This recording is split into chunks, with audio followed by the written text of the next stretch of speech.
Bonjour à tous, merci de votre présence parmi nous ce matin. Je suis Thierry Hulot, président du LEM, et je suis accompagné ce matin de Christophe Durand, président de Bristol Myers Squibb et président de la commission Accès au LEM. Et puis j'ai également à mes côtés Julien Gauthier du cabinet Roland Berger, où il est associé en charge des problématiques de santé.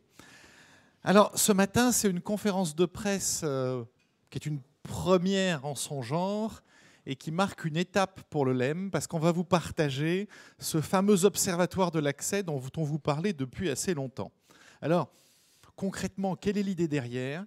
C'est d'évaluer de manière objective, impartiale, les conséquences des décisions politiques prises en France sur la politique du médicament. Je crois qu'on a tous en tête le plan Innovation Santé 2030 qui avait été présenté en 2021 et qui avait marqué une feuille de route, j'allais dire, extrêmement ambitieuse pour la France. Ce que j'avais gardé en tête à l'époque, c'est cette volonté politique affichée par le président de la République de dire on va ensemble faire de la France la première nation européenne innovante et souveraine en santé. Donc on a l'ambition, on a la feuille de route. Où est-ce qu'on en est? À l'instant T, où est-ce qu'on en est par rapport à cette ambition? Est-ce qu'on a mis les moyens pour y arriver? Ou est-ce qu'au contraire, il va falloir accélérer si un jour on veut atteindre l'objectif? Alors c'est tout le propos de cet observatoire. Et quelque part, ce que l'on veut faire de manière très pragmatique, c'est évaluer si oui ou non, il y a une perte de chance pour les patients français en termes d'accès aux médicaments, de disponibilité des médicaments. Et puis, comme toujours, quand on parle de politique de santé, il faut tout mettre en perspective. Si on veut qu'il y ait accès, qu'il y ait disponibilité, il faut que tout le maillage en amont soit attractif. De la recherche au développement à la production. Alors, comment on a fait? De manière extrêmement simple. On a déjà été colliger les bases de données existantes qui sont publiques et qui sont nombreuses. On a aussi ajouté à ça les enquêtes que régulièrement le LEM a fait ces dernières années. Et puis on a enrichi le tout en allant questionner, interroger nos adhérents. Et pour être impartial dans l'analyse, on a confié la consolidation, l'analyse des données au cabinet Roland Berger. Alors, rapidement, sans dévoiler ce que Julien va présenter dans un instant, qu'est-ce qu'on a mesuré? Des choses assez basiques, j'allais dire. Déjà, est-ce qu'il y a accès aux médicaments? Alors l'accès, ça commence avec les essais cliniques. Est-ce que la France est bien positionnée en termes d'essais cliniques? Puis ensuite, une fois que le développement est terminé, qu'il y a une AMM européenne, à quelle vitesse cette AMM, elle rend le produit accessible aux patients français? On a aussi mesuré, une fois que l'accès est là, est-ce que le produit reste disponible? Donc, est-ce qu'il est sujet à pénurie ou est-ce que tout d'un coup, il disparaît du marché, pour faire simple? Et puis, comme je le disais, il faut voir ça dans un contexte macro. Quand on regarde au niveau des entreprises pharmaceutiques, comment elles se positionnent en termes d'emploi, en termes d'investissement dans le tissu industriel, en termes d'investissement en R&D. Puis on peut regarder ça sur le territoire national, mais aussi voir à l'échelon européen, est-ce qu'on est dans la course pour être compétitif? Alors, vous allez me dire, mais pourquoi on fait ça que maintenant?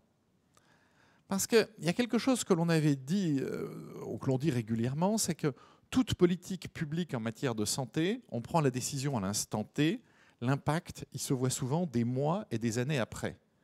Et je crois que vous vous êtes fait écho ces derniers mois de l'impact. Vous avez rapporté tout l'hiver le problème des pénuries, qui est un problème au quotidien quand on rentre dans une pharmacie. Vous avez aussi commencé à rapporter le problème de la non-accessibilité à des thérapies innovantes, notamment des anticancéreux. Il y a eu de nombreuses tribunes ces derniers temps, alors que c'est disponible en Europe. Donc on voit qu'il y a beaucoup d'éléments qui interrogent.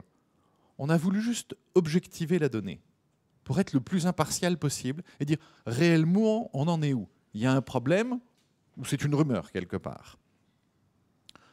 Ce qu'on a dit depuis des années quelque part, c'est à force de surréguler financièrement le médicament, d'en faire la première source d'économie quand on discute du PLFSS, d'aller prélever bon an mal an, 8 à 800 millions d'euros de baisse de prix. Vous cumulez ça sur 15 ans, vous réduisez l'attractivité, vous réduisez les investissements et vous créez les pénuries, vous créez le retard à l'accès. Mais on ne l'avait jamais objectivé, c'est ce qu'on va présenter aujourd'hui. Et puis, souvent, on a aussi dit, mais attention, la France s'est quand même pas mal réformée en termes d'accès aux innovations ces dernières années. On a tous entendu parler des accès compassionnels, des accès précoces, bientôt de l'accès direct. Alors finalement, est-ce que ces mesures, elles ont porté leurs fruits ? On le verra dans un instant, tout en constatant en même temps que ces mesures, finalement, elles n'ont jamais été financées. C'est-à-dire, on a donné accès plus tôt à certaines innovations sans augmenter l'enveloppe budgétaire. Donc c'est un modèle économique qui, potentiellement, va aller dans le mur. Peut-être pour conclure ce propos d'introduction, c'est vraiment le sujet. C'est quand on voit le plan Innovation Santé 2030, où on a la possibilité d'être à la tête d'une médecine plus prédictive, plus préventive, plus innovante, tout ça reposant sur un maillage industriel local fort. La question, c'est est-ce qu'on a mis les moyens qu'il faut face à cette ambition ou de manière un peu plus légère, est-ce qu'on a réussi à réconcilier la vision, j'allais dire, de Ségur avec les moyens mis en face par Bercy ? Tout le débat est là. Est-ce qu'on est dans la course pour être ce leader européen ou est-ce qu'on est en train de prendre du retard ? Alors, sans plus attendre, je vais passer la parole à Julien qui va vraiment vous présenter cette photographie à l'instant T. Et puis, régulièrement, on fera le point ensemble, à minima une fois par an, pour que petit à petit, cette photographie devienne un film. Et au-delà d'un film, j'espère que cela deviendra la boussole de nos politiques, de l'administration, dans la gestion du médicament en France. Je crois que les patients le méritent et l'attendent. Merci. Julien, c'est à toi. Merci Thierry. Bonjour à tous. Donc, comme présenté par Thierry, nous allons aborder les différents résultats de l'Observatoire, thème par thème.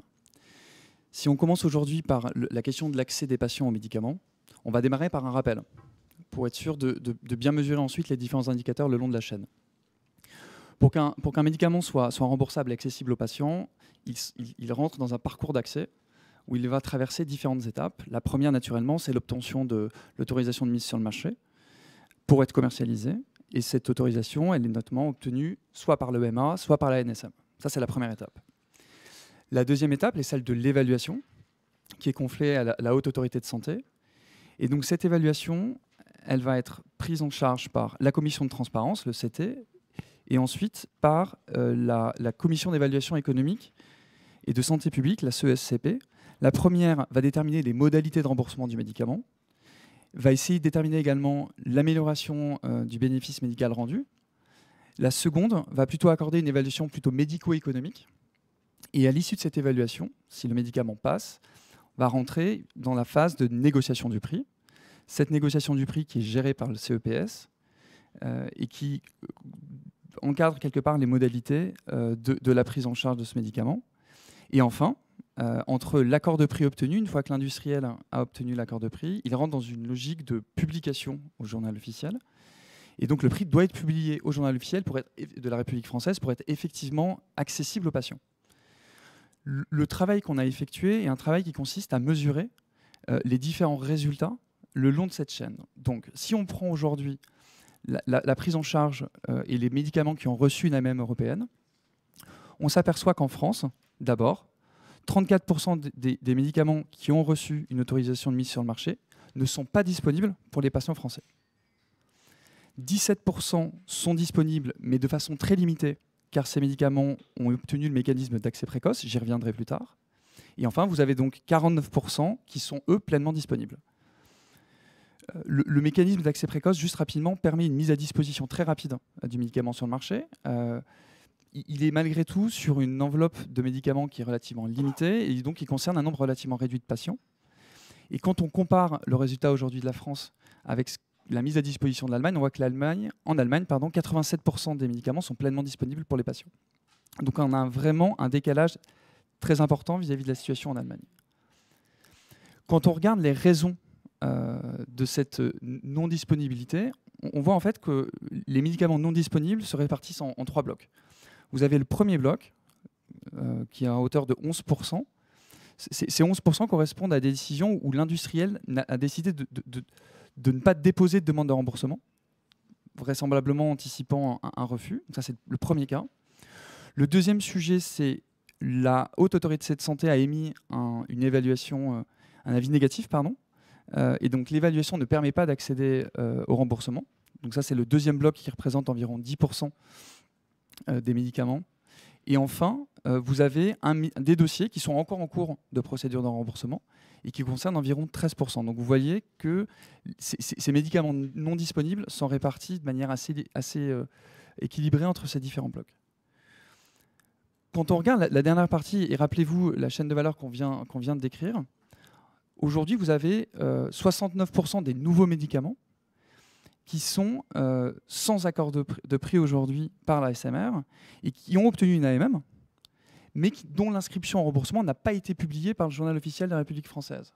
Donc vous voyez qu'on a franchi les différentes étapes, et on est dans la publication, mais on a 69% de ces médicaments qui sont plutôt considérés aujourd'hui, on pourrait en considérer légitimement que ces médicaments sont dans une logique d'impasse d'accès. Ce qui est intéressant, c'est de regarder quelques exemples de médicaments qui aujourd'hui sont dans cette situation. Aucun des 5 derniers antipsychotiques disponibles sur le marché quand on regarde en Europe n'est accessible aux patients français. Premier exemple. Deuxième exemple, quand on regarde les traitements de fond de la migraine, aujourd'hui, les 3 nouveaux traitements de fond qui sont disponibles en Europe ne sont pas disponibles aujourd'hui pour les patients français. Donc on a bien, comme le disait Thierry, la question de la perte de chance pour le patient quand le médicament suit ce système. Si on poursuit et qu'on regarde le délai d'accès moyen, et qu'on compare la France par rapport aux autres pays, je pense que la photo est sans appel. On voit effectivement qu'on a un décalage extrêmement important, puisque les patients français ont accès à leurs médicaments 380 jours après les patients allemands, 179 jours après les patients anglais, et 72 jours après les patients italiens. L'Espagne étant moins performante à ce stade sur la France. Alors après, on mentionnait la question de l'accès précoce. Quand on corrige ce délai d'accès moyen avec la question de l'accès précoce, on voit qu'effectivement, on se rapproche, même si on est encore en décalage par rapport à l'Allemagne, on se rapproche de l'Allemagne. Cependant, à nouveau, pour vous donner une idée de ce que le délai d'accès précoce a permis de satisfaire en termes de besoins de patients, il a couvert 51 000 patients. Et quand on regarde un peu l'ordre de grandeur de ce que pourraient représenter les besoins, on est au-delà de 12 millions. Donc vous voyez que le mécanisme d'accès précoce, qui est un mécanisme relativement efficace, malgré tout reste extrêmement limité par rapport aux différents médicaments qu'il couvre. Quand on regarde les médicaments qui ont bénéficié cette fois d'un accès précoce, on voit que 20% de ces médicaments ont obtenu une ASMR5. Qu'est-ce qu'une ASMR5 ? C'est un produit qui était présumé innovant, mais qui a un avis relativement négatif. Et donc, cette ASMR5 montre que le médicament risque d'avoir, dans le futur, des difficultés et probablement une incapacité d'avoir accès. Pourquoi ? Donc, on a regardé les principales causes. En fait, on s'aperçoit que souvent, la vraie difficulté, c'est l'immaturité des données au moment de l'évaluation. On est sur des molécules relativement innovantes, et donc lorsque l'avis est rendu, on a cette complexité. Quand on regarde maintenant le délai d'évaluation par la Haute Autorité de Santé, on a une médiane aujourd'hui de 140 jours. On voit que la situation s'améliore depuis 2019, puisqu'on a gagné 22 jours. Malgré tout, si on considère que on prend les directives les instructions de la directive européenne dite de la transparence, pour respecter le délai complet de 180 jours entre la demande de l'industriel et la décision d'inscription, généralement on admet que 90 jours doivent être réservés à l'évaluation et 90 jours à la négociation de prix. Donc on s'aperçoit bien qu'avec 140 jours, on est au-delà de ce qu'on considère comme la moyenne efficace de cette obtention. Et ce qu'on pressent, lié aux récentes déclarations, c'est qu'on pressent probablement un risque de dégradation dans les futures années de ce délai. Quand on regarde le second délai, qui est le délai de la négociation du prix, là, la situation est au-delà naturellement de ce qu'on attend, c'est-à-dire des 90 jours, puisque pour 90% des médicaments aujourd'hui, on est au-delà et on est autour de plutôt de 252 jours. Donc on voit une dégradation de la condition et des délais de négociation du prix, ce qui, in fine, crée une situation relativement compliquée. Si on donne juste une évaluation en 2021, le délai administratif qui permettait la publication d'un prix au journal officiel était environ de 110 jours en moyenne. Et donc, à lui seul, il dépassait les 90 jours qui étaient la recommandation. Le sujet de la rupture, qu'a mentionné Thierry, est un sujet naturellement qu'on a regardé, puisqu'il est naturellement un frein à l'accès aux patients au niveau des médicaments. Donc, on a regardé les principales causes en interrogeant les industriels. On voit que, de manière assez naturelle, les aléas d'approvisionnement qui ont été brocardés, notamment pendant la crise, sont des sujets qui sont des sujets de soucis majeurs, puisqu'ils sont considérés comme la première cause. Les ADS de distribution, donc la partie plutôt logistique, est également une cause importante. Et on voit que la question de la tension sur les marchés sur d'autres pays est une question qui est plus ambivalente, puisqu'on a 19% des industriels interrogés qui considèrent ça comme une cause principale et seulement 12% qui concernent cette cause comme mineure. Ce qui est intéressant par contre, c'est de voir la situation actuelle. Aujourd'hui, on a 65% des répondants qui ont signalé des ruptures de stock dans leur entreprise au cours des 2 dernières années. Donc c'est un vrai sujet de perte de chance pour le patient et également de difficulté pour l'industriel. Enfin, lorsqu'on regarde les causes d'arrêt de la commercialisation, qui sont remontées par les industriels et à nouveau qui s'appuient sur ce que mentionnait Thierry, qui était cette étude qu'on a réalisée auprès des industriels, on voit que la raison majeure de ces arrêts de commercialisation, ce sont les ruptures de l'équilibre économique et donc des questions de rentabilité. C'est-à-dire qu'aujourd'hui, l'évolution fait que ces arrêts de commercialisation sont nécessaires pour pouvoir maintenir une certaine forme d'équilibre. Aujourd'hui, ce qui est plus préoccupant encore, c'est que 77% des répondants ont signalé avoir procédé à un arrêt de commercialisation au cours de ces dernières années. Donc on est vraiment dans une logique assez néfaste pour l'ensemble de l'écosystème. Voilà pour la partie accès. Le second thème mentionné par Thierry concernait la question de l'attractivité de la France, qui avait été regardée par le LEM il y a quelques années déjà, en faisant un benchmark par rapport aux différents pays. Quand on regarde aujourd'hui la question de l'investissement en R&D, on voit un investissement qui est stable, autour de 4,7 milliards en 2020 et 2021. Et ces données ont été calculées en se basant sur les retours des échantillons des adhérents du LEM, mais aussi en extrapolant derrière. Mais on voit une certaine forme de stabilité. Ce qui est intéressant, c'est de regarder la part qui est investie aujourd'hui dans les produits biologiques, puisqu'on a environ plus de 2/3 des dépenses R&D qui sont effectivement investies dans les produits biologiques. On mentionnait la question de l'attractivité de la France et donc la possibilité à la comparer par rapport à ses homologues européens. On voit que la France aujourd'hui est en perte de vitesse, clairement. On a 13% des essais cliniques aujourd'hui quand on se compare par rapport aux autres pays européens. On est naturellement un peu mieux disant sur la partie oncologie, mais l'Espagne, clairement, est un pays qui a su tirer son épingle du jeu sur les dernières années. L'Espagne a mis en place un programme relativement offensif en déployant un certain nombre de mesures que Christophe représentera également. Ils ont ciblé les autorités compétentes, ils ont essayé d'accélérer l'étape d'autorisation des essais et donc de démarrage, ce qui est un facteur extrêmement facilitant pour l'industriel. Ils ont également ciblé les centres investigateurs en aidant à augmenter leur capacité d'inclusion. Et enfin, ils ont aussi sensibilisé le grand public sur cette visibilité, sur l'importance qu'avait ce sujet pour créer de la valeur au sein d'un territoire. Ce qui est sûr, c'est que cette compétition de la France en Europe, c'est aussi une compétition mondiale. Et quand on regarde aujourd'hui la situation de l'Europe, l'Europe est quand même en perte de vitesse relative par rapport aux États-Unis notamment et à l'Asie. Les États-Unis représentant plus de 50% des essais cliniques aujourd'hui dans le monde. Et donc, par rapport à la notion du timing, également prennent de l'avance ou potentiellement des positions pour le futur.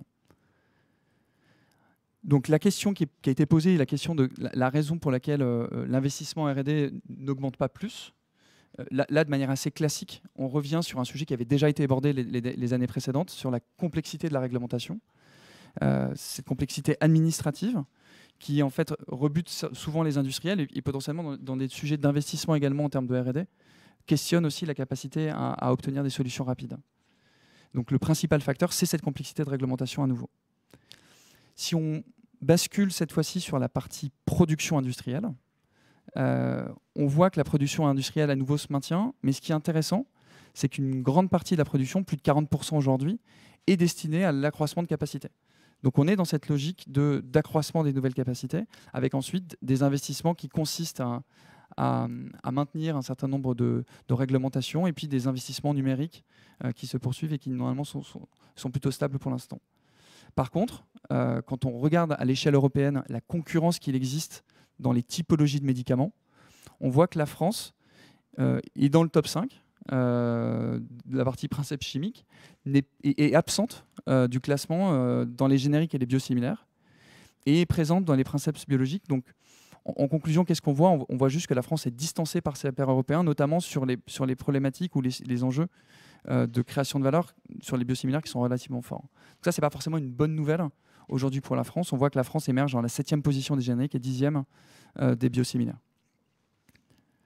La question est à nouveau qu'on a posée en industriel et pourquoi. En fait, le sujet est le même, c'est qu'on a un terrain aujourd'hui d'investissement qui est peu propice. Et ce qui est plus embêtant, c'est que quand on regarde la probabilité qu'auraient les organisations à investir dans les 3 prochaines années, on voit qu'on est en dessous de la moyenne. Donc on n'a pas forcément aujourd'hui les conditions de pouvoir investir de manière pertinente dans le pays. Peut-être le dernier thème, avant de laisser la parole à Christophe, est la question de la situation économique et sociale qui permet souvent, via la balance commerciale et l'emploi, de mesurer un petit peu la magnitude de la création de valeur dans le pays. Là, la situation est encore plus éloquente, je dirais.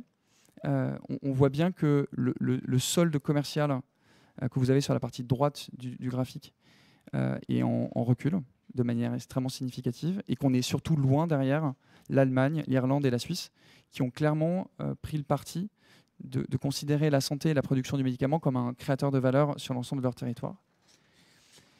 Et lorsqu'on regarde ces deux graphiques qui illustrent sur la partie de gauche les exportations de produits pharmaceutiques et sur la partie de droite les importations, on voit qu'on a de moins en moins d'exports et que les produits à forte valeur ajoutée sont une partie finalement assez relativement limitée.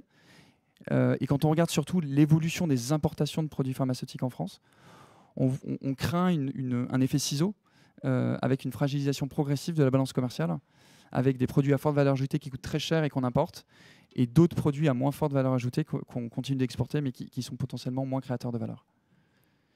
Et donc en conclusion, sur les derniers éléments de création de valeur, on voit que la France, que la production pharmaceutique en France et l'industrie pharmaceutique représentent encore un foyer de création de valeur extrêmement important en termes d'emploi, avec 0,43% de la population salariée. Et ce qu'on vous a représenté là, ce sont les emplois directs. Parce qu'effectivement, l'écosystème a aussi un impact et un rayonnement au-delà sur un certain nombre d'emplois indirects qu'on avait mesurés dans une précédente étude.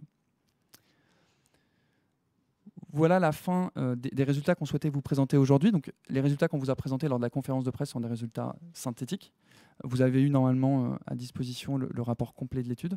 Et je vais laisser la parole à Christophe pour rebondir sur la conclusion. Merci beaucoup, Julien, pour nous avoir décrypté ce premier observatoire à marche forcée. Donc, on a conscience, il y a beaucoup de données. Vous aurez le temps, évidemment, de digérer tout ça dans le dossier qu'on vous a remis. Mais l'idée dans cette conclusion, c'est effectivement d'essayer de dresser un certain nombre de tendances et de directions que nous enseigne ce premier observatoire. Donc, on peut dire que ce premier bilan, d'abord, il est en demi-teinte. Il permet de conclure tant du point de vue de l'accès que de l'attractivité que nous sommes un élève finalement très moyen de l'Europe. En tout cas, ou tout du moins, on peut dire qu'on est loin pour l'instant de pouvoir revendiquer une quelconque position de leader en santé, comme le souhaite évidemment notre gouvernement. Alors, si je reprends un premier item important de cet observatoire, qui est la mise à disposition des médicaments en France, vous avez vu que cette mise à disposition, elle est moindre que par rapport à certains autres pays européens. Sur une période de 5 ans, Julien l'a bien montré, il y a en gros un tiers des nouveaux produits, des nouvelles indications qui ne sont pas accessibles en France, bien qu'ayant une autorisation de mise sur le marché. Donc si vous êtes un patient allemand, un patient anglais ou un patient italien, vous aurez plus de chances d'avoir accès à ces innovations, à ces nouveaux produits, que si vous êtes un patient français.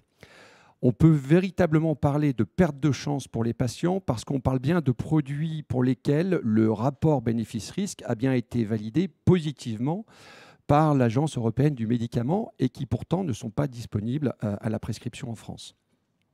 Alors on se faisait une réflexion avant de vous accueillir ce matin sur peut-être la nécessité lors du prochain observatoire de s'intéresser également à l'écart qu'il peut y avoir entre la mise à disposition de ces nouveaux produits avec le territoire nord-américain. D'accord ? Je pense qu'on voit que l'écart est déjà important.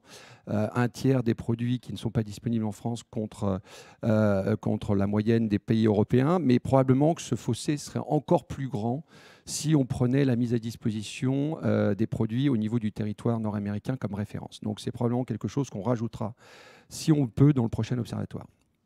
Deuxième thématique d'importance par rapport à cet observatoire, ce sont les délais d'accès des médicaments aux patients qui dépassent les délais réglementaires tels que fixés par la directive européenne transparence, qui, je le rappelle, est de 180 jours. Donc quand on prend finalement ce constat, il y a deux types de délais, Julien l'a très bien montré. D'abord les délais liés à l'évaluation, donc à la Haute Autorité de Santé. On peut saluer le fait que ces délais s'améliorent. Donc il faut le souligner sur la période d'analyse. Pour autant, il reste dans 85% des cas supérieur à ce que la directive européenne indique. Alors quand on regarde finalement ce qu'il y a derrière ces allongements de délais côté HES, il y a probablement deux types d'enjeux.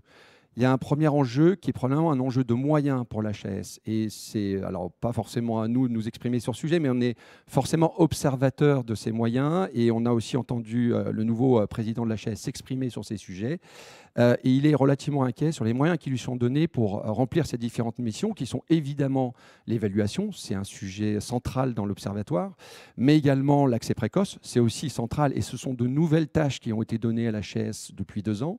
Et puis, encore plus récemment, tout le travail qui est fait par l'HAS sur la coopération européenne pour l'évaluation des technologies de santé, UNETA 21 et le Joint Clinical Assessment qui devrait arriver d'ici 2025. Et puis, on pense également qu'il y a des enjeux de méthode. On s'interroge sur la possibilité peut-être pour l'HAS de simplifier un certain nombre de dispositifs en place en ce qui concerne l'évaluation. Une des premières questions qu'on pose, c'est pourquoi réévaluer, par exemple, le bénéfice-risque alors qu'il a été déjà évalué par la Commission européenne. Et on voit une opportunité, c'est justement cette évaluation commune européenne autour du Joint Clinical Assessment en 2025 pour un certain nombre de produits, comme étant potentiellement une voie de simplification. On en voit une autre également qui rallonge les délais, qui est celle de l'absence de synchronisation entre l'évaluation médico-économique et l'évaluation au sens large. La première retardant la deuxième. Donc il y a probablement là aussi des enjeux de resynchronisation de ces deux dispositifs. On a parlé des délais de l'HAS, mais il y a également les délais du CEPS. Alors là, dans 90% des cas, on est au-delà des 90 jours tels qu'indiqués par la directive européenne. Mais ce qui est alarmant, c'est qu'on voit un dérapage dans les temps de négociation. Ils ont augmenté sur la période de plus de 60%. Tu évoquais, Julien, le délai assez déconcertant, honnêtement, de 110 jours pour la publication dans un journal officiel qui, à lui seul, dépasse le délai des 80 jours théoriquement indiqué pour la négociation dans son entièreté. Alors, évidemment, derrière ces délais du CEPS, on ne peut pas s'empêcher de voir une corrélation directe entre les difficultés de négociation, les temps de négociation, et finalement le fait que le prix du médicament en France soit parmi les plus bas en Europe, avec le fait également qu'on ait une évolution exponentielle des remises conventionnelles qui nous inquiète tout particulièrement, le fait qu'il y ait une sous-capitalisation du médicament. Les chiffres, je vous les rappelle, c'était 12% de l'ONDAM en 2010 contre 9% aujourd'hui. Alors que dans la même période, on a un vieillissement de la population, une chronicisation des maladies et une vague d'innovation qui est en train d'arriver. Et puis évidemment, une clause de sauvegarde dont on a eu l'occasion de beaucoup parler, qui représente aujourd'hui 10% du chiffre d'affaires du secteur.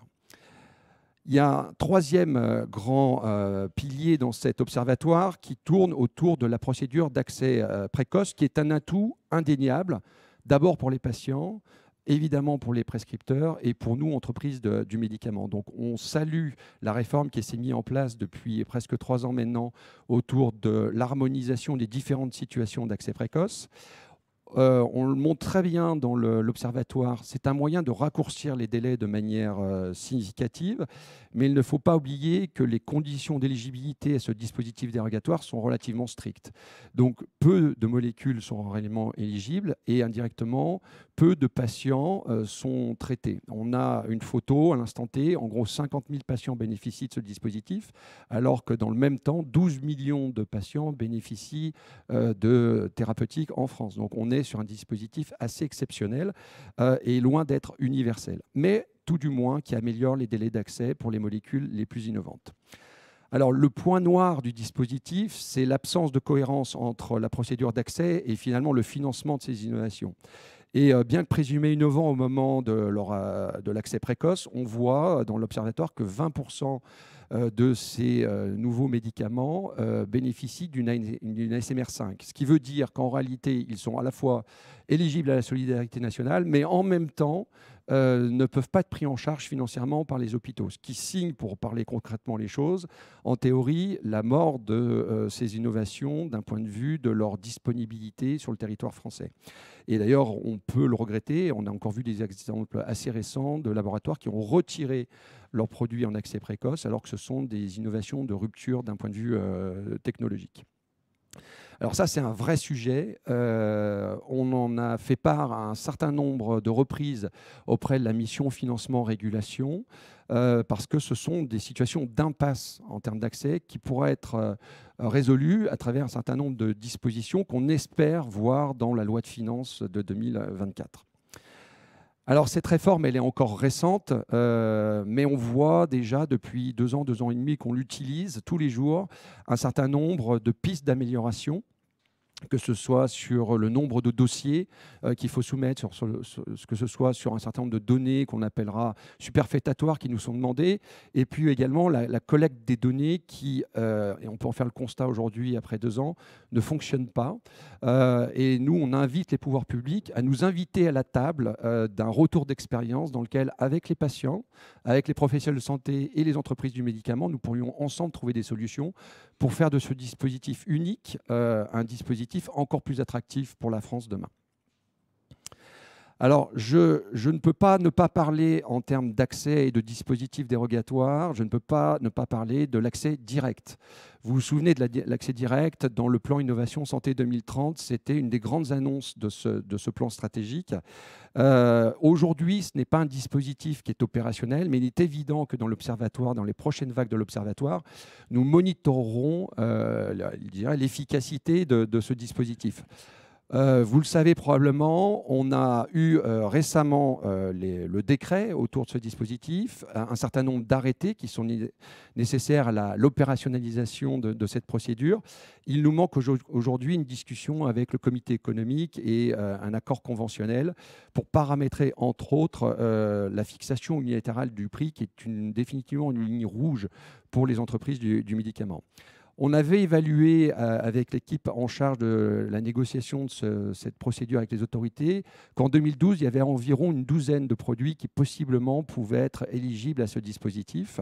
Donc l'Observatoire, encore une fois, nous permettra de voir si, dans le temps, on est en mesure de rendre ce dispositif efficace et surtout de se rapprocher de ce qu'on appelle de l'accès à l'allemande, qui est un accès universel dès quelques semaines après l'AMM et qui, je vous rappelle, était l'intention qu'il y avait derrière ce dispositif d'accès direct. Quatrième grand enseignement de cet observatoire, ce sont les ruptures, les tensions d'approvisionnement. Ça constitue, tu l'as très bien dit Julien, évidemment aussi un obstacle à l'accès aux médicaments. L'Observatoire confirme quoi? Que finalement, c'est un sujet qui touche la majorité des industriels, que les causes sont hétérogènes. C'est un sujet d'ailleurs sur lequel le LEM s'est déjà exprimé très clairement lors d'une conférence de presse il y a quelques semaines, en faisant un certain nombre de propositions et de priorités. L'Observatoire va aussi nous permettre finalement de piloter dans le temps l'efficience de la stratégie de prévention de lutte contre les situations de tension ou de rupture. Et donc, on va évidemment monitorer l'efficacité de ces stratégies dans le temps. Dernier grand pilier de l'Observatoire, c'est finalement tous les sujets d'attractivité. On est un secteur stratégique, on est tous d'accord pour le dire. Pour autant, on peut le dire, en perte de vitesse. Et la plupart des dirigeants interrogés dans l'Observatoire ont exprimé leur crainte sur le fait qu'il y aura ou qu'on prédit une dégradation en fait, de la situation. Les investissements en termes de R&D sont stables, alors que le plan Innovation Santé 2030 invite à ce qu'ils accélèrent. Donc pour l'instant, on n'a pas réussi à trouver la recette pour enclencher l'attractivité véritable du territoire, en particulier sur la production stratégique des produits biologiques, la bioproduction. Sur les essais cliniques, la France se situe à la 3e position, mais on est en perte de vitesse par rapport à un pays qu'on n'avait pas du tout dans le radar il y a encore 10 ans, qui est l'Espagne, qui a eu une politique très volontariste pour prendre le leadership européen en termes d'essais cliniques. Et je rappelle quand même que les essais cliniques, c'est de l'accès précoce avant l'accès précoce. Et donc, ça bénéficie évidemment aux patients en premier lieu, mais également à la communauté des prescripteurs et académiques françaises et nous, industriels, pour pouvoir constituer nos dossiers de dépôt. Donc, dans Santé Innovation 2030, il y avait une volonté politique d'accélérer les essais cliniques. Depuis le CSIS de 2018, il y a eu un certain nombre de simplifications qui ont été proposées, mais il faut aller beaucoup plus loin si on veut ne serait-ce qu'espérer rattraper l'Espagne. Et pour ça, il y a encore des propositions que nous, on est capable de faire auprès du régulateur. Je pense en particulier à la convention qui est qualifiée d'unique, mais qui n'a rien d'unique, puisqu'on met presque 100 jours pour la négocier avec certains établissements. Et il y a un certain nombre de dispositifs sur lesquels nous, on a des idées pour pouvoir simplifier, accélérer la mise en œuvre des essais cliniques sur le territoire. Sur les investissements productifs, là aussi, ils sont stables, alors qu'on voudrait accélérer et attirer davantage les investissements. Et là, on touche du doigt, finalement, que ce soit d'ailleurs pour les investissements en R&D ou industriels, le concept de continuum. Il y a un continuum clair entre la qualité de l'accès, c'est-à-dire le nombre de molécules que je suis capable d'accueillir sur le marché français, le temps qu'il me faut pour les faire entrer dans le marché français, mais également le prix, donc évidemment le niveau de prix, mais également le temps pour obtenir un prix, la régulation également du secteur et les investissements, quels qu'ils soient, industriels ou R&D. Et finalement, ça pointe du doigt la cohérence politique et sa traduction par les corps administratifs. Et vous ne pouvez pas demander à un industriel d'investir une usine de bioproduction à 1,5 milliard d'euros si dans le même temps, vous n'êtes pas en mesure de valider l'accès pour la molécule biologique qui va être produite par cette usine sur le territoire français. Et nous sommes nombreux à être malheureusement aujourd'hui dans cette situation. Donc tant que ce sujet-là ne sera pas adressé en profondeur, vous aurez, comme le montre l'Observatoire, presque 80% des dirigeants de filiales françaises qui vont vous dire qu'ils ne sont pas convaincus de leur possibilité à convaincre leur maison mère de venir flécher des investissements, quels qu'ils soient, dans les 3 prochaines années sur notre territoire.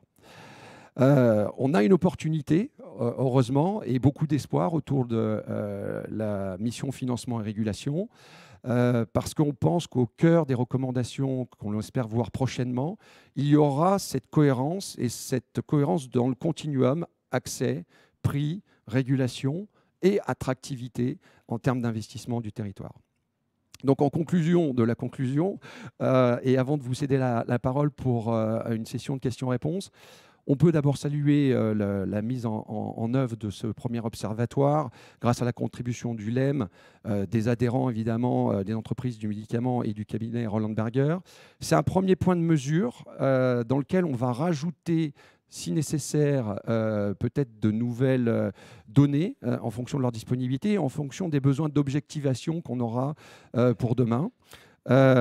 Cette première édition, elle est extrêmement intéressante parce qu'elle permet de donner une photo, tu le disais très bien Thierry en introduction, à un instant T.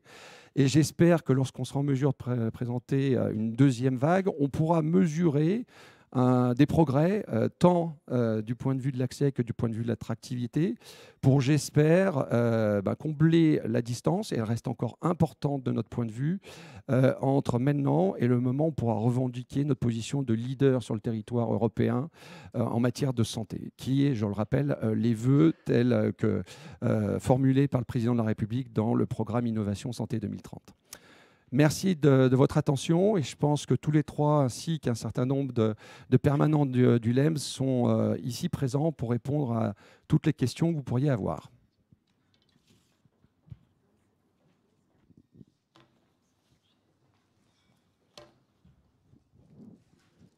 Désolé de commencer. Bonjour. Deux petites questions. Est-ce que on sait s'il y a d'autres pays européens qui reprocèdent eux aussi à une réévaluation du rapport bénéfice-risque, ou est-ce qu'on est les seuls? Et selon vous, pourquoi il y a ce nouvel examen? Il y a un sentiment de supériorité des experts français, ils pensent qu'ils savent mieux que les autres, ou est-ce que c'est juste pour gagner du temps? Ça, c'est la première question. La deuxième question, vous avez dit qu'il y avait 50 000 patients aujourd'hui qui bénéficient de produits en accès précoce. Est-ce qu'on a une idée du nombre de patients qui en bénéficieraient de ces produits si ces produits étaient dans un système d'accès classique? Je vais commencer par la dernière question. On n'a pas fait ce calcul, hein. Je me retourne aussi vers les permanents. On a effectivement mesuré qu'aujourd'hui, le nombre des accès précoces avec la nouvelle réforme, c'est à peu près 50 000 patients traités en temps réel contre les 12 millions qui tous les jours reçoivent. Voilà. Alors après, si on était en mesure de simplifier, d'accélérer le dispositif, de le rendre plus universel, de combien de patients on parle, moi, je n'ai pas la réponse. Je me retourne vers Juliette ou Eric, qui ne l'ont pas non plus. Probablement une donnée difficile à aller chercher, honnêtement, pour répondre à votre question. Juliette ?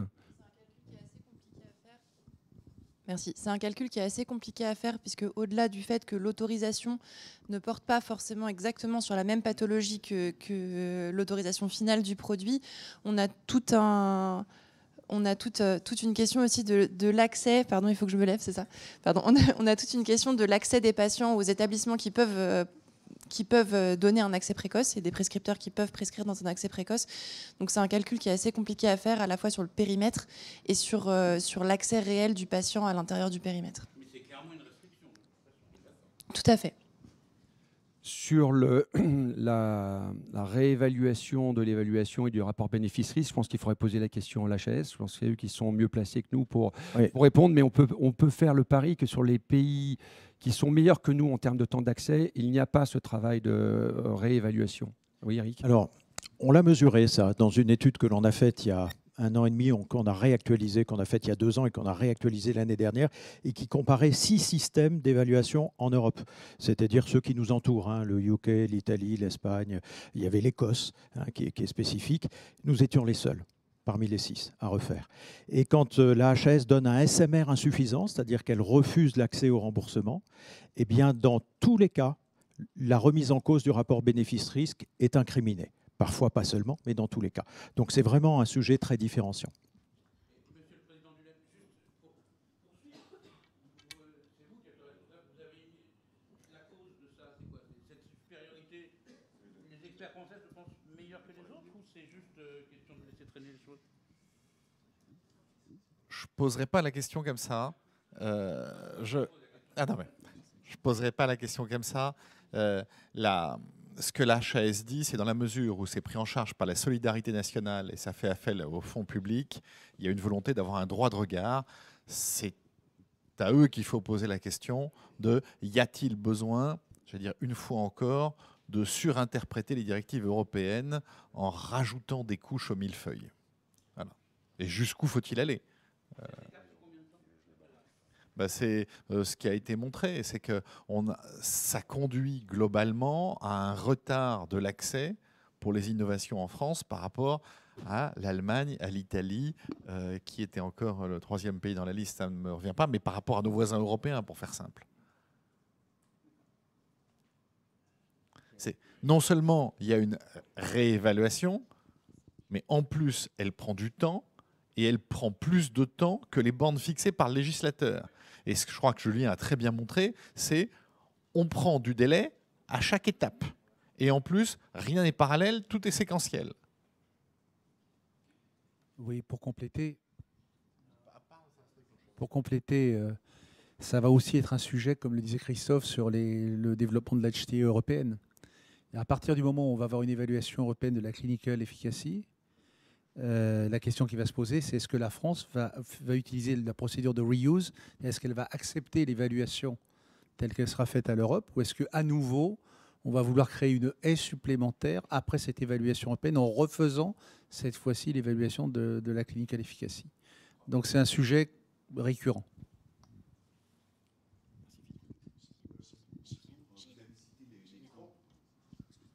Oui, bonjour. Vous avez cité l'exemple des antipsychotiques et des antimigraineux, mais est-ce qu'il aurait été possible d'avoir une liste, de dresser la liste, par exemple des anticancéreux, par exemple, disponibles à l'étranger et pas disponibles en France? Pourquoi ne l'avez-vous pas dressé, cette liste? Je dirais que méthodologiquement, le premier objectif, c'était pas de cartographier l'ensemble des médicaments qui étaient pas disponibles en France. On l'a initié à ce stade. Donc je pense que c'est un sujet qui pourrait, je reprends les propos de Christophe, c'est un sujet qui viendra enrichir l'Observatoire dans les prochaines années. On a eu un enjeu de notre point de vue méthodologique, d'être sûr d'être d'abord sur les indicateurs et ensuite dans l'illustration. Je pense que l'objectif progressivement, c'est que l'Observatoire puisse cartographier et suivre dans la durée ces produits-là. Donc je n'ai pas la réponse à ce stade, mais on l'a enclenché en tout cas la recherche. Oui. Vous n'êtes pas capable de fournir la liste détaillée justifiant ce total? Parce que le total ne tombe pas du ciel quand même. Non, absolument. Donc en fait, on a la possibilité de le faire. On n'a juste pas dans l'étude formalisé en fait. C'est juste ça, même dans le rapport complet. Ouais. Si on vous demandait un total, vous pourriez le produire. Enfin, alors, le détail du total, vous pourriez. On pourrait regarder en détail les médicaments qui sont ceux de la liste. Ce qu'on dit juste, c'est que expliquer Juliette, c'est un travail assez long parce qu'on a besoin de comparer en fait les modalités de remboursement. Donc il faut se prendre médicament par médicament. C'est pour ça que dans le cadre de l'étude, on a préféré faire par illustration et pas de manière systématique la dénomination des médicaments. Eric. Puisque la question portait sur les anticancéreux, en fait, on a souhaité donner des chiffres agrégés, effectivement, pour ne pas lister des médicaments, mais on a fait un focus sur ces 7 médicaments anticancéreux qui procédaient d'altérations génétiques rares, donc qui intéressaient des toutes petites populations cibles, dont vous-même, vous vous êtes fait l'écho récemment. Hein, il y a eu plusieurs dépêches et différentes controverses sur le sujet. C'est très intéressant parce que, enfin, pas pour les patients, malheureusement, parce que ça montre des molécules qui étaient incapables, au moment de leur évaluation, de donner à lire des études comparatives, soit par la faiblesse de leur population cible, donc quand les populations cibles sont trop étroites, on ne peut pas les diviser en deux pour comparer, soit pour des raisons éthiques, parce que quand un médicament d'évidence en dernière ligne semble apporter un progrès, ce ne serait pas éthique de distribuer un placebo, etc. Et ces médicaments ont tous pris un SMR insuffisant au moment de l'évaluation par la Commission de la transparence, se distinguant de la décision de l'AMM qui était positive pour eux, donc rapport bénéfice-risque favorable, et de décisions d'autres pays, des évaluations d'autres pays européens et des recommandations des sociétés savantes. Donc ça, voilà, c'est cette vignette-là, ce focus-là qui nous a intéressé de faire. Et ça pose un problème de doctrine, au fond, ce sujet-là. C'est un problème de doctrine de la HAS qui, pour les patients en dernière ligne, quand il n'y a pas de recours, pas d'alternative thérapeutique, qu'on sait que le pronostic vital est très engagé, la question qu'on pose, c'est faut-il continuer, comme on le fait en France, à évaluer de potentielles pertes de chance pour ces patients s'ils disposaient de ce traitement, ou est-ce qu'il ne faut pas inverser la question et parler de perte de chance des patients à ne pas disposer du traitement? Encore une fois, pour ces cas très particuliers, c'est ça la question qu'on pose.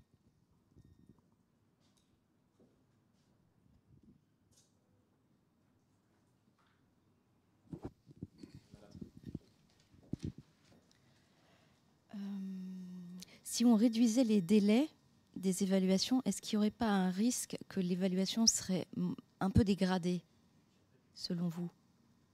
Il y a plusieurs aspects dans ce que vous dites. Une fois qu'il y a un accord trouvé avec le CEPS, le comité des prix, pourquoi diantre il faut 110 jours en moyenne pour passer la publication au journal officiel?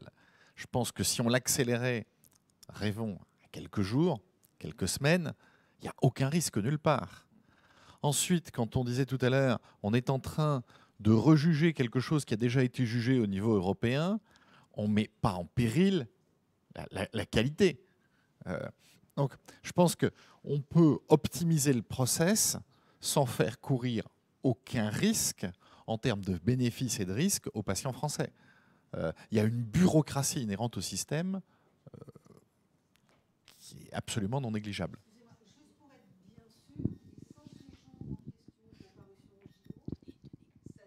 Ça n'est pas un délai où il se passe aussi d'autres procédures. Rien du tout. On attend Il n'y a juste pas des choses qui se passent pendant ces concrètement, je vais vous donner un exemple pour mon laboratoire, c'est peut-être plus simple. Pour un médicament innovant, on a fini, après une phase de négociation longue, mais passons sur ce délai-là, à un accord de prix avec le CEPS. Et là, on dit, mais maintenant, il faut que cet accord de prix, donc j'ai signé l'accord, le CEPS l'a signé également, il faut que ce soit publié au journal officiel pour que la prise en charge ait lieu. Ça a pris 3 mois et demi, ou 4 mois, je ne me souviens plus. Alors qu'on était d'accord. Il n'y avait plus rien, hein, on était d'accord. Philippe. Pas faire un cours de droit administratif, mais en fait, c'est un problème de visa. C'est-à-dire que les fixations des prix procèdent d'arrêtés qui sont visés par plusieurs ministres. Et donc, c'est les arcanes des circuits de visa des différentes administrations et des différents ministères qui prend 110 jours. Donc, vous avez le ministre de la Santé, le ministre du Budget, etc. etc. et à l'arrivée, vous arrivez à 110 jours. Donc, c'est vraiment de l'inefficience administrative pure. Et là, je voudrais juste prendre un exemple qui m'a particulièrement frappé hier. Hier, le LEM, comme tous les ans, a remis un prix littéraire qui s'appelle Parole de patient pour un témoignage d'un patient qui a raconté son parcours de maladie, je vais le dire comme ça. Et ce jeune homme raconte comment on lui a diagnostiqué une neuropathie dégénérative et on lui a dit « Monsieur, dans 3 mois, vous ne verrez plus ». Heureusement, grâce à un traitement de thérapie génique, il a pu partiellement retrouver la vue 1 an ou 2 ans après. En 3 mois, vous perdez la vue. Et en même temps, on va vous dire, quelque part, je fais un raccourci, je l'accepte, il faut 3 mois pour publier un décret de prise en charge d'un prix. C'est là où il faut qu'on améliore le système, c'est à portée de main. Alors, c'est juste un exemple, mais c'est à portée de main. C'est-à-dire que quand on se met à la place d'un patient atteint de pathologies extrêmement graves, extrêmement rapides et progressives, comment est-ce qu'on peut justifier qu'on perde du temps dans le process? Voilà. Et là, il ne s'agit pas de remettre en cause le bénéfice-risque. C'est améliorons le process si on veut vraiment être une nation innovante, leader en santé. Ça va finir par marcher. Celui-là, c'est mieux? Oui, c'est mieux. Une petite question justement sur les patients. Est-ce qu'ils ont été consultés pour agréger toutes les données de cet observatoire, les associations de patients?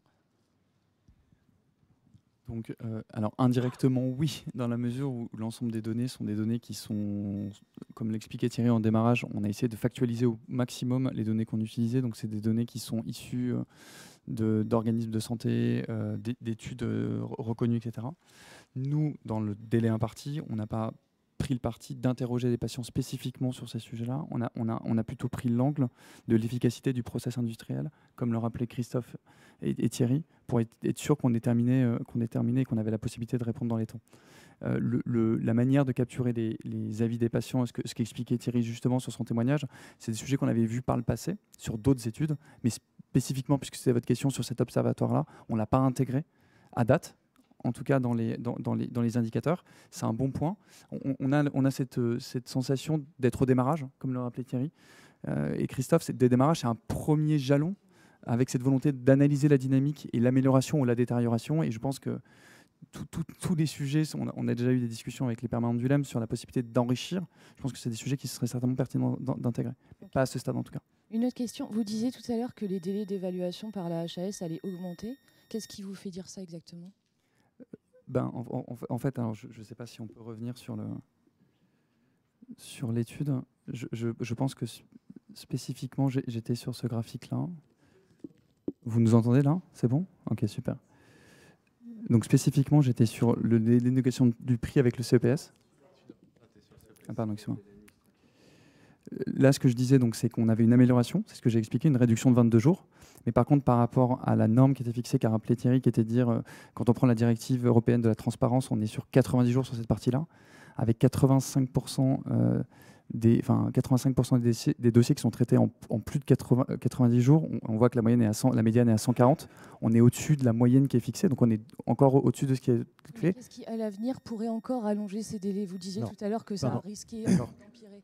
En fait, ce qui nous permet de le dire, c'est qu'eux-mêmes le disent. Je vous renvoie à une dépêche APM, je crois, où il y avait un signal de vigilance, en tout cas, qui était lancé par la HAS elle-même pour dire, compte tenu du plan de charge, c'est ça le sujet, qui est le nôtre. Vous savez, les accès précoces sont beaucoup plus chronophages qu'on pouvait l'imaginer parce que la HAS a été placée en position décisionnaire dans le process. Et vous avez vu l'attractivité de ce process, c'est 52 000 patients, c'est pas rien. L'arrivée de l'évaluation européenne est extrêmement chronophage également. C'est-à-dire que vous avez à partir de 2025 c'est demain, tous les traitements anticancéreux et les médicaments de technologie innovante qui seront évalués au niveau européen et évidemment après au niveau français. Mais tout ça, ça nécessite une adaptation des procédures, des règlements qui est très très chronophage, à moyen constant pour la HAS quasiment. Donc voilà. Eric, peut-être pour préciser les chiffres, parce que tu les as sûrement mieux en tête que moi, quand on compare le système des ATU au système des accès précoces, quand on avait les ATU, on était à 20 000. Oui, c'est ça, on était à 20 000 patients. 20 000, si on prend à peu près. Oui, 2020, on était à 27 000 patients. Voilà, et là, on est passé à 51 000. Donc, ça vous donne une idée quand même d'un changement d'échelle avec ce nouveau dispositif. Et ce qu'on voit bien, c'est que le système de guichet unique HAS, ANSM fonctionne plutôt bien à l'entrée. Les produits, on a gagné en cohérence, on a gagné en efficience. C'est plutôt en sortie de système, que le disait Christophe, que c'est plus compliqué. Okay, j'ai encore deux petites questions. Après, je passe la parole. Sur l'accès direct, est-ce qu'on peut revenir un tout petit peu sur ce que vous disiez tout à l'heure, sur un accord conventionnel, je crois, parce que c'est une disposition assez importante. J'imagine que ça s'inscrirait dans l'accord cadre, du coup. Est-ce que vous pouvez un peu expliquer ça? Et une dernière question. Je suis un tout petit peu étonnée qu'aucun de vous n'ait mentionné les dernières annonces d'Emmanuel Macron sur la relocalisation de production de médicaments, sur les investissements, parce que pour moi, ça va dans le bon sens. C'est-à-dire que ça va dans ce sens d'avoir une industrie plus forte, plus compétitive. Est-ce qu'on pourrait avoir l'une de vos réactions là-dessus? Voilà. Donc sur l'accès direct, pour faire le point, donc comme je l'ai dit, c'était un dispositif présenté pour la première fois dans le plan Innovation Santé 2030. On a mis quand même pas mal de temps avant de voir le décret qui paramètre ce dispositif être publié. Il a été assez récemment, quelques jours de Choose France. Il manquait un certain nombre d'arrêtés, entre autres sur la documentation à fournir, ainsi que les grilles de remise qui sont inhérentes à ce dispositif et qui sont surproportionnelles par rapport à celles qui sont appliquées dans le cadre de l'accès précoce. La loi dit qu'on fixe dans le temps un délai de négociation entre l'industriel et le comité économique. Après ce délai, le comité économique a la possibilité de fixer de manière unilatérale le prix.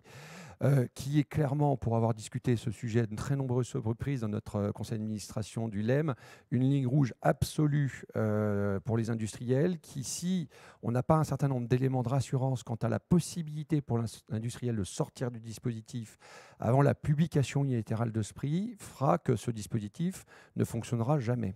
Donc c'est exactement ce point spécifique qui est en train d'être discuté dans une négociation non pas holistique et générale de l'accord cadre qui arrive à son terme à la fin d'année, ou mars l'année prochaine, mais dans une discussion ad hoc, parce qu'il y a une volonté réciproque des autorités et nous-mêmes de voir ce dispositif s'opérationnaliser. Il manque juste cet accord conventionnel spécifique à l'accès direct, et ensuite, je l'espère, on verra un certain nombre de laboratoires se lancer dans l'aventure. Alors, sur votre deuxième question, vous revenez sur le discours du président de la République en Ardèche il y a une quinzaine de jours. Qu'est-ce que j'en ai retenu? Il a réaffirmé la volonté de faire de la France un produit leader en Europe en santé. et d'accompagner ça quelque part d'une réindustrialisation et d'accompagner cette réindustrialisation. Donc, dans l'intention, on est tous d'accord. Ce que j'ai aussi entendu, c'est les propos très clairs du président de la République. Le médicament n'est pas la variable d'ajustement budgétaire du système de santé. On ne peut être que d'accord. Il y a 10 ans de politique et de PLFSS qui ont montré le contraire jusqu'à présent. C'est pourquoi on sera extrêmement attentif aux recommandations de la mission nommée par la Première ministre sur régulation et financement du médicament, dont on attend les conclusions ou les recommandations, je l'espère, ces prochains jours, et qui conduiront, l'appel de mes souhaits, à un arbitrage fort au moment du PLFSS. Tout le souci, Christophe l'a très bien dit, Julien en a montré les données, c'est la cohérence. C'est la cohérence entre la vision, entre cette politique industrielle forte, cette politique d'innovation qu'on peut forte, et les moyens qu'on met en face. S'il n'y a pas de cohérence, il n'y aura pas. Et cet observatoire va juste nous permettre de faire des photos à des temps réguliers. Moi, quand je vois le graphe, je vais demander qu'on le remette à l'écran, et que je vois en France, il y a un tiers des médicaments par rapport à nos voisins européens qui n'ont pas d'accès du tout, et là-dedans, il y en a 17, ils ont l'accès parce qu'on l'a sauvé quelque part via de l'accès précoce. Donc, on est vraiment l'élève médiocre de la classe. Alors, maintenant, on le sait, si on veut vraiment être en cohérence avec la stratégie qu'on annonce, retroussons-nous les manches, simplifions les process, on en a parlé, il y a pas mal de process à simplifier, et puis aussi, mettons les moyens en cohérence. La tâche devant nous, elle est énorme, allons-y. Il y a peut-être aussi un élément méthodologique quand même, hein, c'est que les données qu'on vous a montrées sur l'investissement industriel datent de 2021. Hein, et la conférence de presse du président, elle a eu lieu il y a quelques semaines. Donc elle embarque des investissements 2022 qui ne sont pas mesurés, qui ne sont pas flashés dans les tableaux qu'on vous a présentés. Hein, je pense, Julien. Voilà, qu'on n'a pas...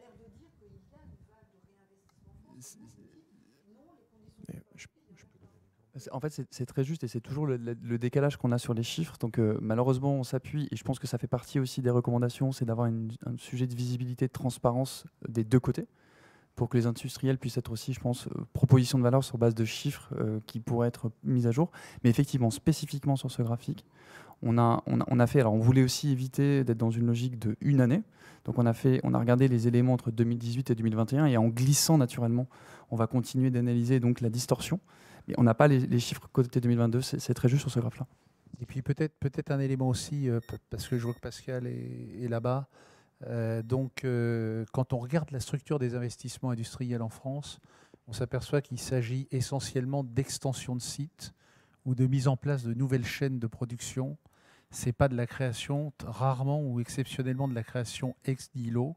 Il n'y en a qu'une, Pascal, tu compléteras. Et c'est vrai que quand on fait de la politique industrielle, c'est intéressant de se passionner pour la relocalisation des produits matures. Mais il y a aussi toute la problématique de l'attractivité du territoire pour les nouveaux produits, notamment les nouveaux produits biologiques. Et c'est vrai qu'il y a aujourd'hui, j'ai l'habitude de dire qu'il y a un marché entre guillemets du backup. C'est-à-dire qu'il y a beaucoup d'entreprises qui cherchent des sites de production de backup parce qu'ils sont sous capacité de production à l'échelle mondiale et qu'il faut aller chercher ces investissements-là. Et c'est bien de s'intéresser aux produits matures. Il faut aussi s'intéresser aux médicaments de demain parce que c'est eux qui font notre industrie de demain. Pascal, tu veux compléter ?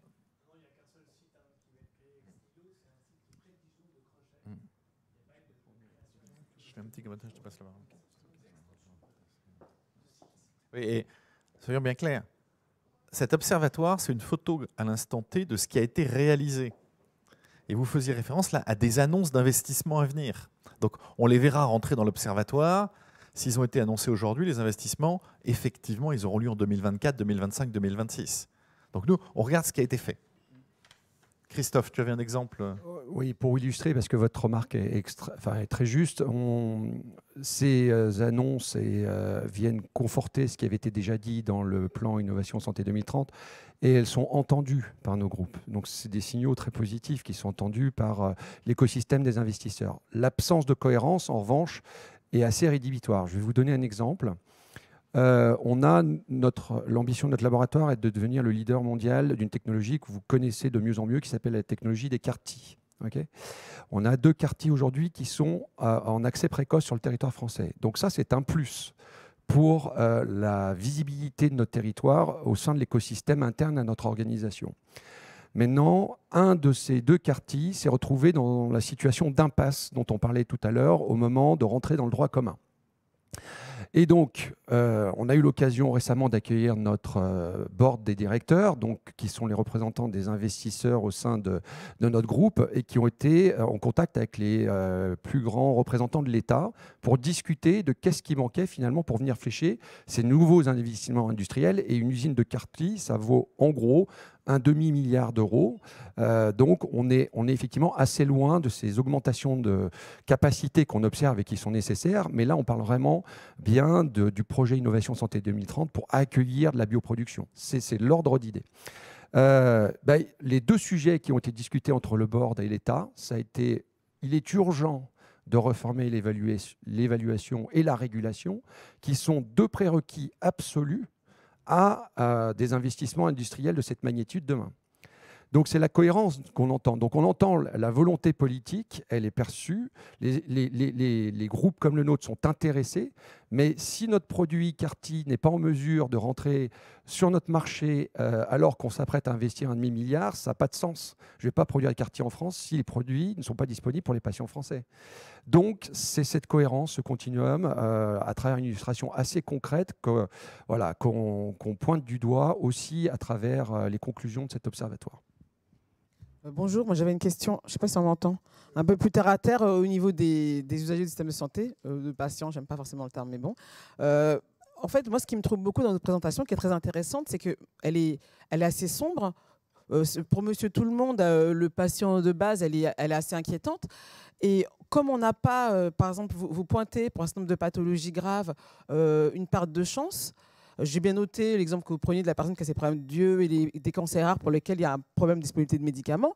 Mais est-ce qu'il n'y aurait pas, et dans la slide 3, vous l'évoquez quelque part, est-ce qu'il n'y aurait pas, dans le fond, dans beaucoup de cas, une différence d'appréciation entre ce qui apparaît au laboratoire comme des médicaments innovants et qui apparaîtrait non, c'est la 3 présentée, bah, c'est la 3, mais qui apparaîtrait pour notamment l'HS comme des médicaments entre guillemets pas si innovants par rapport à l'existant. Je ne sais pas si ma question est claire.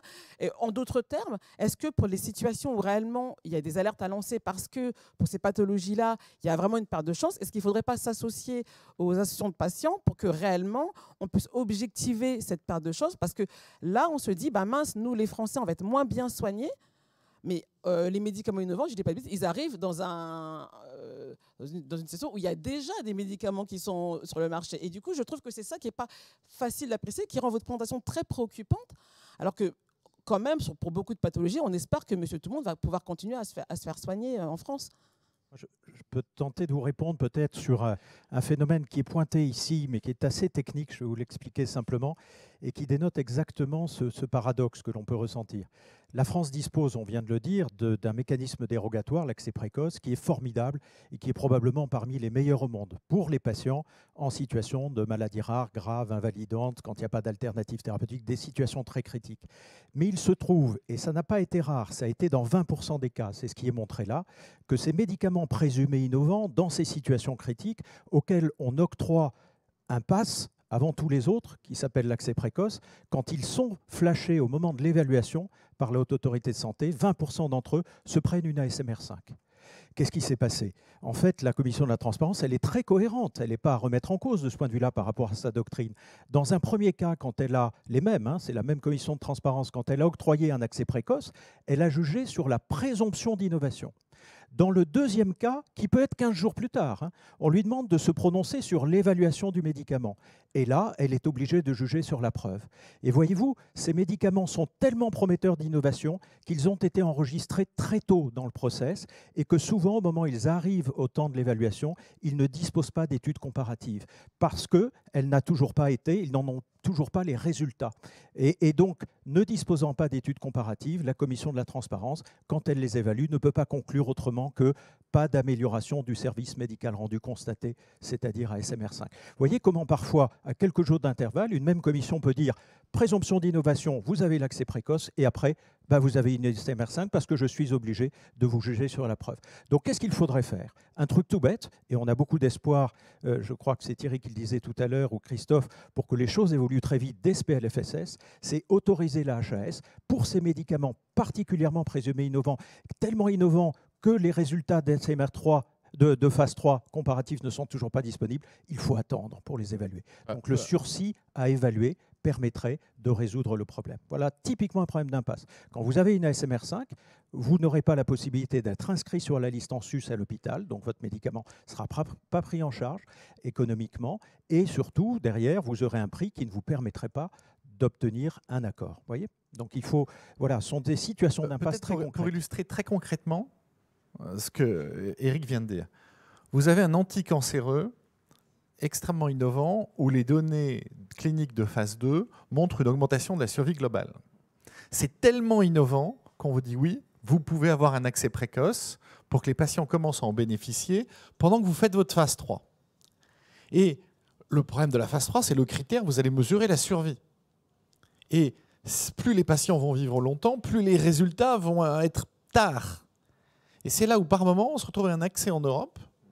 Et puis, la HAS va dire, ben non, vous n'avez pas montré la survie globale, parce que les résultats ne sont pas disponibles, donc vous avez un ASMR5.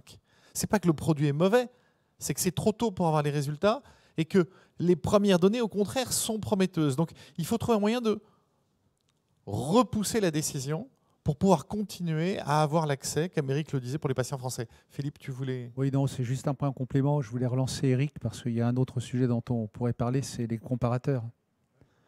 C'est-à-dire qu'en réalité, vous arrivez avec un produit qui apporte une innovation réelle, et quand vous allez rentrer, soit au niveau de la commission de transparence, soit au niveau du comité économique, on va vous comparer à un produit extrêmement ancien, souvent génériqué, et vous savez que la négociation, elle va aller dans l'impasse immédiatement. C'est l'exemple des nouveaux antimigraineux, par exemple. Les nouveaux antimigraineux, ils sont disponibles à peu près partout en Europe, ils ne le sont pas chez nous, parce que le comparateur qui est utilisé, c'est un très vieux médicament qui est sur le marché depuis très longtemps, et on sait que la négociation n'a aucune chance d'aboutir. Pourtant, ce sont des produits innovants. On sait que la négociation sur le prix ne pourra pas aboutir. Parce que le produit, il est sur le marché depuis 40 ans, je crois, de mémoire. Et donc, voilà, quand on vous demande de vous aligner, vous savez que quand vous avez par exemple un produit d'ASMR4, vous rentrez, enfin, si vous avez une ASMR5, vous devez être économisant par rapport à ce qui existe déjà sur le marché. Quand vous avez une 4, vous devez être à peu près ISO. Et donc, si vous avez en face de vous un produit qui existe et qui a un prix très bas parce qu'il a été génériqué depuis déjà des années, la négociation de prix, vous savez que vous n'y arriverez pas. Et donc,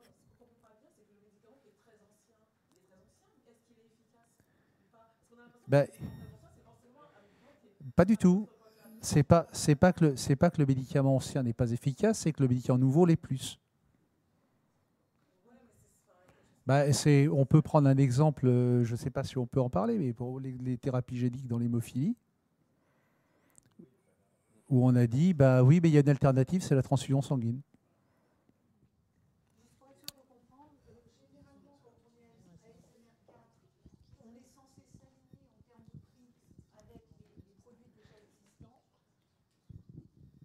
Juste pour comprendre la règle, ASMR4, ça veut dire qu'on est plus ou moins censé s'aligner en termes de prix avec les produits existants. Et quand on est à ASMR5, on est de toute façon jamais remboursé, jamais pris en charge. Alors, du coup, je vais peut-être vous refaire un petit point sur les modalités de négociation du prix avec le CEPS, les bases de la négociation du prix avec le CEPS.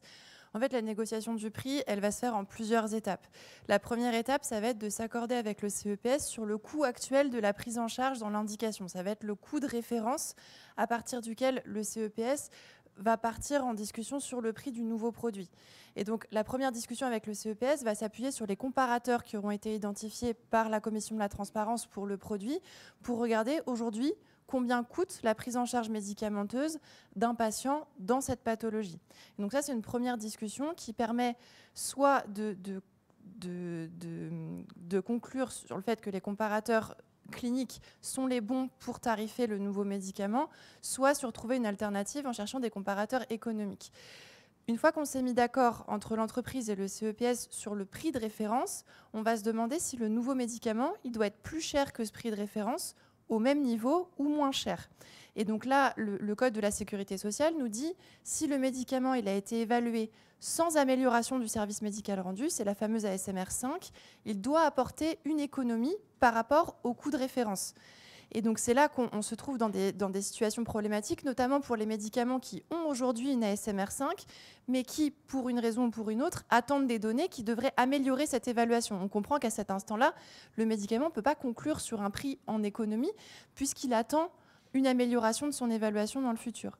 Pour les ASMR 4, ce qui est communément admis et ce qui est la doctrine du comité économique, c'est que le médicament doit être tarifé au même niveau que le coût de référence. De la même façon, un médicament qui a aujourd'hui une ASMR 4 mais qui attend une amélioration dans le futur pour une raison ou une autre ne peut pas conclure sur ce prix-là. Et ensuite, pour les médicaments qui obtiennent des améliorations significatives du service médical rendu, ASMR 1 à 3, il est admis qu'on peut avoir un surcoût par rapport au coût du comparateur existant, et c'est celui-là qui fait l'objet d'une négociation avec le CEPS. Mais dans le cas d'innovation, même de rupture qui arrive là où les comparateurs sont très anciens et très peu chers, on se retrouve avec un décalage dans la tarification, et c'est là que les discussions peuvent être très longues, à la fois sur le choix du bon comparateur. Est-ce qu'on accepte le comparateur très ancien en se disant que c'est le bon niveau de coût pour le patient dans cette pathologie aujourd'hui, et comment est-ce qu'on place le nouveau médicament par rapport à ce comparateur très ancien? C'est un petit point technique pour recadrer la discussion.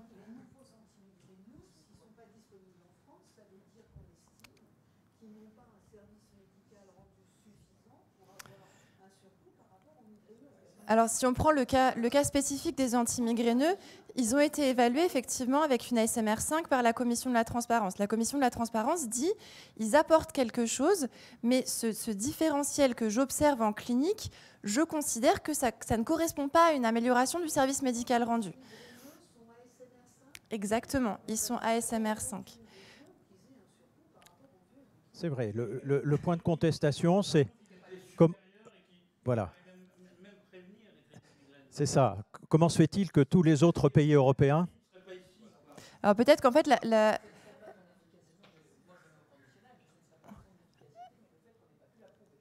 Alors du coup, en fait, c'est vrai que les blocages peuvent être de plusieurs ordres. On en arrive souvent au... Alors peut-être... Si on peut reprendre les blocages qu'il peut y avoir, il peut y avoir effectivement un premier blocage au niveau de l'évaluation qui est que la commission de la transparence peut être plus ou moins sévère dans certaines pathologies ou avoir une évaluation qui est plus ou moins valorisante au regard des essais cliniques. C'est son appréciation sur l'apport de la clinique pour le médicament. Et je pense qu'on dit dans toute cette question de continuum, c'est que cette appréciation de la commission de la transparence, elle a ensuite une conséquence en termes de négociation de prix, en termes d'accès du médicament sur le territoire français. Ce que je vous propose, je regarde l'heure qui passe, c'est de conclure, sauf s'il reste une question. Est-ce que vous pouvez nous expliquer pourquoi chaque année... Ah pardon, on m'avait dit oui. Merci. Il y aura 2 questions. J'avais juste une avant-dernière question du coup. Sur l'exemple de l'Espagne, en fait, est-ce qu'il n'y a pas un paradoxe entre le dynamisme sur les essais cliniques et en même temps des conditions d'accès au marché qui sont rallongées par rapport à la France, de ce qu'on comprend de vos graphiques? Comment expliquez-vous que des industriels, finalement, s'engagent sur des essais cliniques en Espagne de manière plus importante qu'en France, avec des durées d'accès, des temps d'accès qui sont rallongés par rapport à la France? Parce que je pense que la décision de venir localiser les essais cliniques dans un pays ou un autre prend ses paramètres, mais pas que. Quand on regarde le travail qui a été fait aujourd'hui par l'Espagne, il y a un travail de facilitation, dans la mesure où l'Espagne a clairement identifié cette nécessité de venir attirer des essais cliniques comme un élément déclencheur d'une stratégie de revalorisation de la santé dans l'ensemble du territoire et de création de valeur sur le territoire. L'Espagne a aussi, si je prends d'autres réflexions en termes de réglementation, sur la question de la fertilité, ils ont été également très, très permissifs. Donc je pense qu'il y a un vrai sur la fertilité. Il y a une question très pragmatique de l'Espagne qui en fait a analysé les sujets d'essais cliniques ou les sujets de facilitation de l'environnement réglementaire pour la fertilité comme des sujets qui étaient des sujets créateurs de valeur. Et donc, au-delà de l'accès qui reste très compliqué en Espagne, on l'a démontré, je pense qu'il y a une vraie volonté d'accompagner les industriels dans la localisation de ces essais. Et donc de simplifier l'accès aux patients, le recrutement des patients, etc. Christophe. Oui, donc c'est un des paramètres, effectivement, aussi la rapidité de mise en œuvre de ces études cliniques. Et ça sera d'autant plus important dans le futur qu'il y a un certain nombre d'innovations et tout un pan de l'innovation qui vient du continent nord-américain. On le sait, on l'a objectivé et monitoré un certain nombre de fois. Et vous n'ignorez pas qu'il y a une réforme qui est en train de se mettre en place qui s'appelle IRA, qui va raccourcir les délais d'amortissement finalement des frais de développement de ces molécules et donc inciter les industriels à développer encore plus vite. Donc c'est un critère, cette rapidité, en particulier dans l'Espagne est assez bonne dans les phases précoces en oncologie, où on a effectivement probablement envie d'aller développer et démontrer rapidement si le produit est efficace parce qu'il y a un territoire, indépendamment de sa capacité ultimement à accueillir véritablement très rapidement les innovations, à développer très vite. Mais même sur ce sujet, on est moins bien placé qu'eux. Donc voilà, ça c'est un sujet. Et il faudra se poser la question, observer dans le temps l'impact de cette réforme sur le territoire nord-américain, parce que si les groupes américains demain veulent développer vite, ils vont aller prendre davantage les standards et la doctrine de la FDA que celle de l'IMIA et probablement encore moins celle de l'HAS. Et donc on peut peut-être envisager, avec les années qui viennent, de se retrouver avec peut-être des délais encore allongés, parce que encore plus d'impasses, parce que des développements cliniques qui ne sont probablement pas forcément alignés encore avec la doctrine. Dernière question, il faut qu'on arrête. Alors, il y a toujours la même contradiction. Vous nous parlez d'attractivité. Tous les ans, ça fait déjà plusieurs années qu'on nous dit que l'attractivité de la France baisse. Et puis tous les ans, au moment où il y a Choose France, on entend Labo Machin qui investit 200 millions, Labo Truc et l'ensemble du gouvernement s'en félicite. Vous êtes masochiste ou est-ce qu'il y a un problème de cohérence au sein des adhérents de l'ULEM ? Non, on peut saluer le travail des représentants des entreprises du médicament, des filiales françaises dans leur capacité à convaincre, malgré tout, à venir flécher certains de ces investissements. Ce qui, nous-mêmes, nous le faisons pour Bristol Myers Squibb de manière très significative tous les ans. Mais ce que je mesure, c'est ce que nous pourrions faire en plus.